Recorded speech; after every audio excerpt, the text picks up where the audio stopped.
Alright, I have this Squire 440 here. It is a lever lock or a lever lock, and I've never picked one of these before. From what I understand, it tensions off this last bit here, and then the rest of the key is the bitting. And I don't have any tools for this. I know you can buy some out there, but I have some brass rod here, and I have some brass plates. So I figure what I'll do is I'll try to find a rod with similar diameter, and I'll talk about it once I make it. Something like this. It should, I think it pokes all the way through if it's the right diameter. So yeah, so that looks like a good diameter. And then what I'll do is I'll cut off a little piece of plate on the edge like that. Are these both the same? I think they're the same.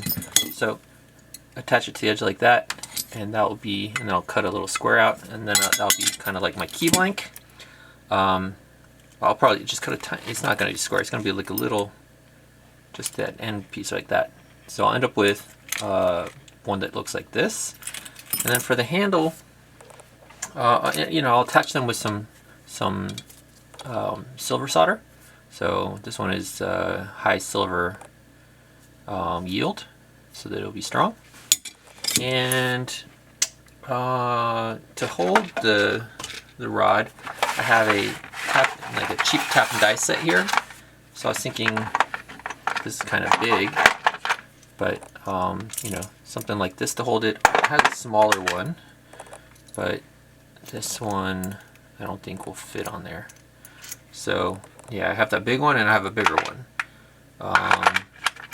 So I don't know, this thing seems a bit big for this, but maybe to start, and if it works, or even if it doesn't, maybe what I'll do is I'll solder maybe another rod on there and use that instead, like half of this, use that for my tensioner instead. And so that'll be my tensioner tool. And then for picking wires, I have my standard music wire here. So I don't know what diameter I need, but I got all the diameters. Probably something in this pin will work.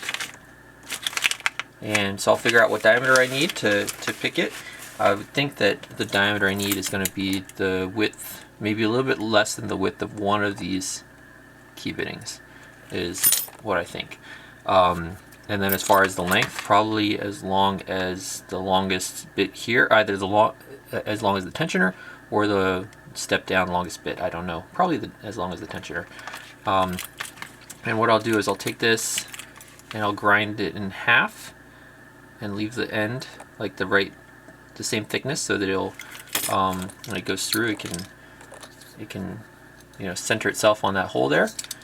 And we'll give that a try. So I'll come back with the results of the tensioner and probably some of the wires, and actually I'll probably pick it in the next segment, but in the same video. So I'll cut right here and I'll get to work. Alright, it's been like an hour or two and I'm back, and this is what I came up with.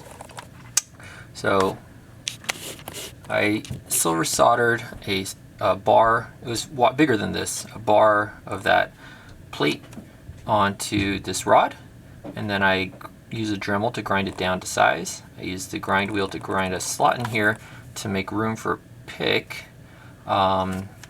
And for a pick, I just took some 1.5 millimeter music wire here, bent a little thing to hold, and rather than it being straight, I have this little crimp in here. I have to look at some video. I didn't watch any videos. I mean, I've seen videos before on these things, that's why I made it like this, but it's been a very long time since I watched one, so I was just kind of winging it.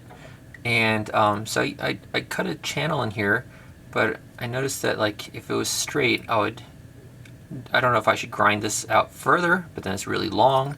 So I just put this little like kind of bend right here, so they could just go along here like this. And then instead of like rotating like this, you're kind of moving your whole hand like that. So there's a little, I don't know if they do this or if they make it straight. I'll have to look at some videos. Yeah, so that's been ground down to about the size of the end pin there. I think the easy way would be just to cut off these bits here and just use one of these keys as your tensioner, but you know, I wanted to make something from scratch and not mess up keys. And so I made that about this, the same height as that right there, you see? So it hits off. The end bit's longer. I could cut that down, but it doesn't really matter because that sticks out of the back of the lock.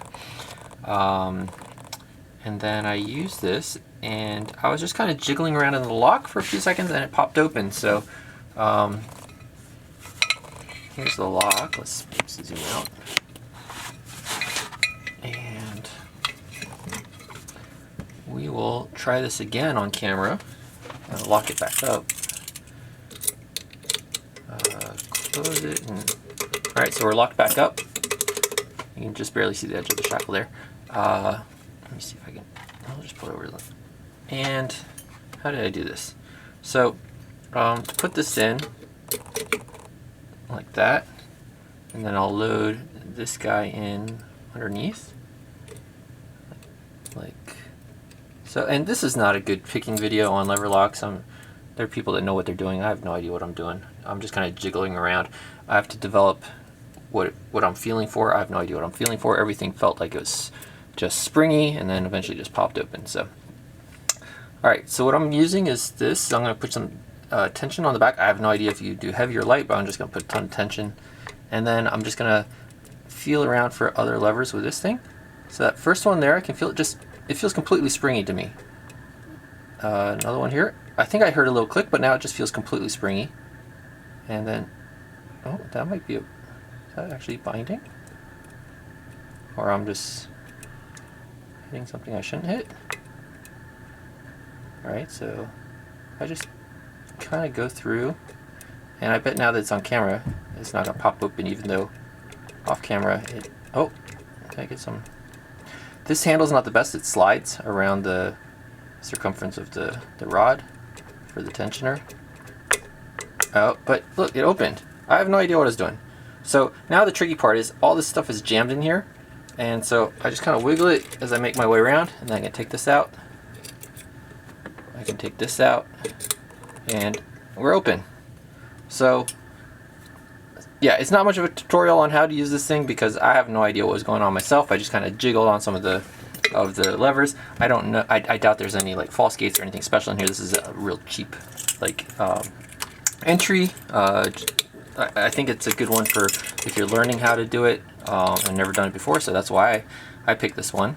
But now maybe I'll try something a little bit more difficult. Now that I know the general concept, I'll be playing with this a lot more. I want to actually pick it without just kind of jiggling around. I feel like I'm just kind of raking it right now. I want to get to the point where I'm feeling each lever and feeling what I'm feeling for. But success, you know, I was able to make a little thing that feels good. And that is the Squire 440. Thanks. Bye.